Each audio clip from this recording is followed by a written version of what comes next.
No Brasil, o câncer de pulmão é o terceiro mais comum em homens e o quarto mais comum em mulheres. No entanto, é o que mais mata entre os homens e o segundo câncer que mais mata mulheres, perdendo apenas para o câncer de mama. Isso mostra a letalidade, a gravidade do câncer de pulmão em comparação com outros tipos de câncer. Mas o câncer de pulmão não é de um tipo apenas, existem vários subtipos de câncer de pulmão. A gente pode classificar, primeiramente, entre dois tipos principais, que são o câncer de pulmão do tipo pequenas células, que não é o mais comum, ocorre em apenas 15% dos casos, e esse tipo de câncer tem uma disseminação para outros órgãos muito precoce. E ele também é mais comum em pessoas não fumantes ou em fumantes passivos. E uma particularidade desse tipo de câncer de pulmão de pequenas células, é que ele com muita frequência emite metástase, ou seja, disseminam focos secundários para o cérebro.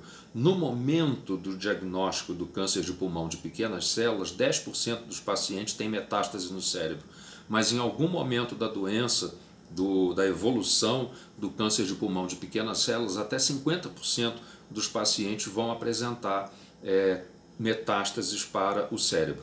Já o câncer de pulmão de não pequenas células são classificados em outros subtipos, como por exemplo o carcinoma epidermoide, o adenocarcinoma e o carcinoma de células grandes. Os fatores de risco que estão associados com o desenvolvimento de câncer de pulmão de qualquer tipo são, em primeiro lugar, o tabagismo, que aumenta o risco de câncer de pulmão em até 20 vezes em comparação com pessoas não fumantes, e isso é um efeito cumulativo. Quanto maior a quantidade de cigarros que a pessoa fumou ao longo da vida, maior é a chance de desenvolver câncer de pulmão, mas também é proporcional ao tempo do tabagismo na vida e também à idade da pessoa. E só 20% dos pacientes que têm câncer de pulmão não são fumantes, ou seja, 80% dos pacientes com câncer de pulmão são fumantes. O risco de câncer de pulmão em mulheres fumantes é 3 vezes maior do que entre homens fumantes. Então, para as mulheres, fumar aumenta muito mais o risco de câncer de pulmão do que os homens quando fumam. E, para piorar a situação, as mulheres que usam anticoncepcional têm um risco maior ainda. Então, mulheres fumantes não devem, em hipótese alguma, usar anticoncepcional hormonal, ou então devem parar de fumar, o que seria o melhor, né? Mas existem outros fatores, como, por exemplo, a presença de doença pulmonar crônica na pessoa. E doença pulmonar crônica inclui a asma, o enfisema pulmonar, a bronquite crônica e a fibrose pulmonar. Essas doenças podem estar associadas com o tabagismo, mas também podem acontecer em pessoas que não fumam. Então, o aumento do risco de câncer de pulmão em pessoas que têm essas doenças pulmonares crônicas independe do histórico de tabagismo. As pessoas têm risco aumentado mesmo que tenham doença pulmonar sem ter tido histórico de tabagismo. Existem outros fatores também que são ocupacionais, ou seja, pessoas que trabalham diretamente com substâncias que são altamente cancerígenas para o pulmão, como asbesto e amianto, ou produtos radioativos. A exposição à poluição atmosférica também aumenta o risco, então regiões urbanas, de modo geral, com muita poluição atmosférica, são lugares onde existe uma incidência maior de câncer de pulmão. Mas também em zona rural, há exposição a produtos de combustão de uso doméstico, seja para aquecer as residências ou para preparar alimentos, como carvão, lenha e querosene. O consumo de bebidas alcoólicas também aumenta o risco de câncer de pulmão, assim como aumenta o risco de vários outros tipos de câncer. E o consumo de carnes vermelhas. E por que isso? Carne vermelha tem um ferro que é ligado a um grupamento químico molecular que é chamado de grupamento M. Esse tipo de ferro é facilmente absorvido pelo nosso organismo, levando a um acúmulo de ferro em vários tecidos. E o acúmulo de ferro nos tecidos está associado com aumento de radicais livres, que são substâncias potencialmente mutagênicas, que podem causar mutação no material genético. Então, o consumo de carnes, principalmente as carnes vermelhas, que são mais ricas em ferro, está associado diretamente com o risco de desenvolver câncer de pulmão e vários outros tipos de câncer também, não só de pulmão. Especificamente, a quantidade de ferro circulando no sangue, a concentração de ferro sérico, acima de 150 microgramas por ml, também está associado com o aumento do risco de câncer de pulmão, e quanto maior for o nível de ferro no sangue, maior é o risco. E um outro indicativo da quantidade de ferro nos tecidos, que é uma proteína chamada ferritina, que pode ser medida também no sangue das pessoas, quando está acima de 300 nanograma por ml, também está associado com o aumento do risco de câncer de pulmão, mesmo em pessoas que não fumam. É verdade que a ferritina ela não é um indicador só da quantidade de ferro nos tecidos. A proteína ferritina ela é produzida praticamente em todos os tipos de célula, mas em maior quantidade no fígado, e ela é usada como uma espécie de local para armazenar o ferro dentro das células, para não deixar a molécula do ferro exposta ao oxigênio, que ele poderia então sofrer oxidação, gerar radicais livres e causar lesão na célula. Então, as células produzem a ferritina para proteger o ferro da oxidação dentro das células. Mas uma pequena parte da ferritina consegue escapar das células e alcança a corrente sanguínea. Então, de uma maneira proporcional à quantidade de ferritina nos tecidos, existe a ferritina no sangue. Quanto maior a quantidade de ferro e ferritina nos tecidos, maior é a quantidade de ferritina no sangue. Mas situações de inflamação ou infecção agudas também fazem com que haja um aumento da ferritina no sangue. Então, essa relação entre ferritina e ferro no organismo só é válida quando o indivíduo não está com um processo inflamatório ou infeccioso agudo. Mas isso mostra a importância do estoque de ferro e da quantidade desse nutriente na alimentação para o risco de desenvolver câncer de pulmão. Também existem fatores que aumentam o risco de câncer de pulmão em pessoas que não são fumantes. Entre esses fatores existem algumas características genéticas, como determinadas variantes normais de determinadas proteínas, como a proteína P53, que é uma proteína que está envolvida no sistema de reparo de lesões do material genético da célula. Então tem pessoas que podem ter uma proteína P53 mais eficiente na remoção, no reparo de lesões do material genético para que não haja o desenvolvimento de mutações. E outras pessoas podem herdar uma proteína P53 que não é tão eficiente, e isso então leva a um aumento do risco de câncer de pulmão, mas também aumenta o risco de vários outros tipos de câncer.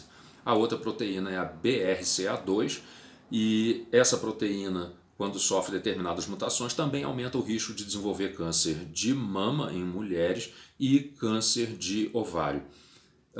Existe uma outra proteína também que está envolvida no câncer de pulmão, que é o receptor do fator de crescimento epidérmico. O fator de crescimento é um tipo de substância, uma proteína produzida dentro de um determinado órgão, tecido, e que atua ali mesmo, naquele local, promovendo a sobrevivência e a multiplicação das células naquele tecido. Então, o receptor do fator de crescimento epidérmico, determinadas variantes normais dessa proteína podem ser herdadas e estão relacionadas com aumento do risco de câncer de pulmão em pessoas não fumantes. Os fumantes passivos, eles são apenas 20% dos casos de câncer de pulmão em pessoas que não fumam ativamente. Isso mostra que, na grande maioria dos casos, o câncer de pulmão em pessoas não fumantes não está relacionado com o tabagismo passivo, e sim com outros fatores, como nutricionais ou genéticos. E qual é a importância de se diagnosticar precocemente o câncer de pulmão? Quando o câncer de pulmão é diagnosticado no estágio inicial, em que a doença é ainda assintomática e que não produziu metástases, ou seja, focos secundários, nem no próprio órgão, nem em outros órgãos distantes, quando a situação é essa, de um tumor no estágio inicial, 50% dos pacientes estão vivos após 5 anos do diagnóstico. Mas quando o câncer de pulmão é diagnosticado, quando já existe metástase, só 5% dos pacientes estão vivos após 5 anos. Então isso mostra a necessidade de se fazer o diagnóstico precoce. Infelizmente, 70% dos casos de câncer de pulmão são diagnosticados em estágio avançado.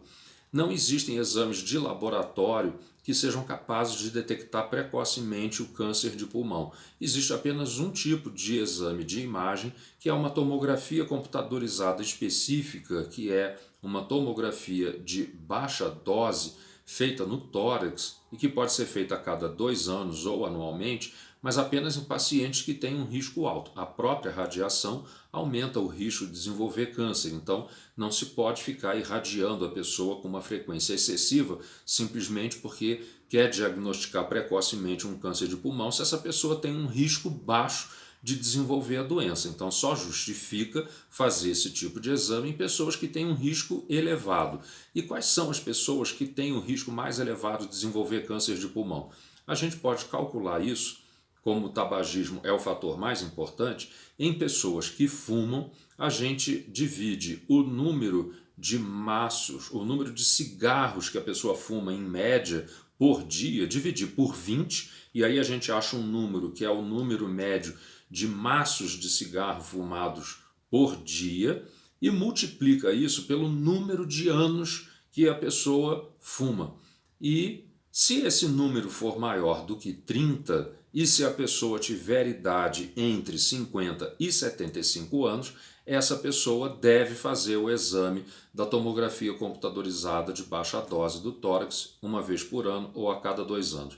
Existem contraindicações para esse tipo de exame, então isso tem que ser discutido cada caso com o médico assistente. Com relação ao tratamento, no estágio inicial, a preferência é sempre o tratamento cirúrgico. Eventualmente, o paciente não apresenta condições de fazer o tratamento cirúrgico em função de outras situações de problemas de saúde que o paciente apresenta. Então, nesses casos, o tumor pode até ser descoberto no estágio inicial, mas ele pode não ser operável em função da situação de saúde geral do paciente. Quando o tumor é inoperável, seja porque já está disseminado num estágio avançado, ou porque o paciente não tem condição de suportar a cirurgia, o que se faz é a quimioterapia desse tumor, mas a quimioterapia não é muito eficaz, mesmo quando o tumor responde inicialmente à quimioterapia, até 14 meses depois, esse câncer evolui com metástases. Existem determinados tratamentos que são mais modernos, como o uso de inibidores dos fatores de crescimento. E basicamente são os inibidores de tirosina quinase, que é um tipo de atividade enzimática que está relacionado com praticamente todos os tipos de fatores de crescimento. Além disso, essas modalidades de tratamento, a quimioterapia ou o uso de inibidores de fatores de crescimento, podem ser associados também com a radioterapia. Quando o tumor é inoperável ou ele volta depois de uma cirurgia, existe também a possibilidade de se fazer a chamada imunoterapia, que pode ou não ser associada com radioterapia e quimioterapia. Nesses casos, a imunoterapia ela aumenta a sobrevida de 5 anos dos pacientes com câncer de pulmão inoperável ou com metástase, aumenta para 20%. Ou seja, 20% dos pacientes com câncer de pulmão inoperável ou que recidivou, que voltou depois da cirurgia, 20% sobrevivem a um período de 5 anos. Mas, embora a imunoterapia seja um tipo de tratamento mais moderno e que tem até menos efeito colateral do que a quimioterapia citotóxica, que é a quimioterapia tradicional, a imunoterapia só funciona quando existe alguma proteína mutante que é colocada na superfície da célula do câncer. Que isso então torna possível o sistema de defesa reconhecer aquela proteína como sendo uma proteína anômala, ou seja, isso não faz parte do indivíduo. E aí então existe a possibilidade das células de defesa atacarem as células do câncer. Isso não acontece normalmente no câncer. É preciso haver um estímulo com o uso de determinados produtos, de determinados medicamentos, para que as células de defesa consigam reconhecer essas proteínas anômalas e montar uma estratégia de combater as células do câncer. Mas acontece que só 30% dos cânceres de pulmão têm essas proteínas anômalas na sua superfície. Só 30%, ou seja, 70% dos casos de câncer de pulmão não são formados por células que apresentam na sua superfície proteínas anômalas que possam desencadear uma resposta imunológica que destrua o tumor. Quando existe essa proteína anômala, é possível então estimular o organismo a combater as células do câncer através da imunoterapia. Mas mesmo nesses casos, só 50% dos pacientes obtêm uma resposta do tumor a esse tipo de tratamento da imunoterapia. E quando existe resposta, muitas vezes essa resposta é por um prazo relativamente curto, não por um prazo indeterminado. Então chega uma hora que a imunoterapia acaba não sendo mais eficaz. E por que que isso acontece? As células cancerosas, elas têm uma grande instabilidade genética, ou seja, o material genético das células cancerosas ele está mais sujeito a sofrer mutações. Como um tumor que já tem um tamanho clinicamente perceptível, ele é formado por milhões de células, a gente não vai ter um câncer que é formado apenas por um tipo de célula que tem determinadas mutações. Em determinados pontos do tumor, aleatoriamente, existem células com diferentes mutações. Então, o que acontece é que, por exemplo, células do câncer, daquele tumor, e que apresentam uma proteína anômala na sua superfície, elas podem ser atacadas pela imunoterapia e ser destruídas. Mas as outras células que já sofreram mutação antes e que não apresentam essas proteínas anômalas na superfície, elas são resistentes ao tratamento da imunoterapia.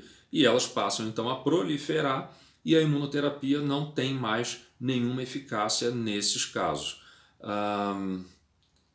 Uma outra questão é que qualquer forma de tratamento não cirúrgico, seja a quimioterapia ou a imunoterapia, a radioterapia, não mata todas as células do câncer, porque pelo mesmo motivo, existem células com várias mutações diferentes. Algumas células dessas, com determinadas mutações, podem ser naturalmente resistentes àquele tratamento que está sendo feito. Então, uma boa parte do tumor desaparece, clinicamente ele pode se tornar até imperceptível através dos exames de imagem mais modernos que existem e, no entanto, restaram naquele local células de câncer que não conseguem ser detectadas através desses exames.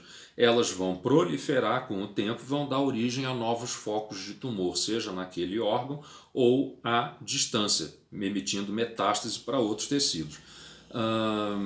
Então, voltando para a questão da imunoterapia, existem vários recursos que as células do câncer acabam adotando ou adquirindo para escapar da imunoterapia. Então, primeiro é remover essas proteínas anômalas da sua própria superfície. A outra estratégia é aumentar a secreção de substâncias que inibem a atividade dos linfócitos T citotóxicos, que são os linfócitos responsáveis por montar a resposta imunológica que mata as células do câncer. Então, o tumor começa a secretar, a produzir ali no meio do próprio tumor substâncias que impedem a ação das células de defesa. E uma outra característica que torna as células do câncer de pulmão resistentes à imunoterapia é um recurso de alteração de determinados recursos intracelulares de sobrevivência. Então, aumenta o câncer nesses casos, aumenta a atividade e produção de proteínas que estimulam a sobrevivência da célula e inibem a morte celular ou estimulam a proliferação celular, como a proteína MAPK, a PI3K, ACT, a WNT e a proteína STAT. Cada uma dessas proteínas atua numa via de sinalização específica dentro da célula que tem o mesmo objetivo final, que é garantir a sobrevivência e a multiplicação das células. Sobrevivência e multiplicação das células são fundamentais para todas as células. Essas proteínas todas estão presentes em todas as células do nosso organismo, mas a célula cancerosa consegue produzir uma quantidade maior e ter uma atividade maior dessas proteínas e enzimas quando elas são atacadas e têm a sua sobrevivência ameaçada pelos tratamentos do câncer, radioterapia, quimioterapia, imunoterapia. Então, quando a gente entende essa bioquímica da sobrevivência e do escape que a célula cancerosa tem dos tratamentos que são feitos para acabar com o câncer, a gente vê a complexidade desse sistema de defesa da célula cancerosa e, ao mesmo tempo, isso abre possibilidades de atuar em conjunto em vários desses pontos, em vez de usar sempre a estratégia de atuar num único foco para combater o câncer em estágio avançado. Para aqueles que tiveram interesse em acompanhar, até aqui, muito obrigado.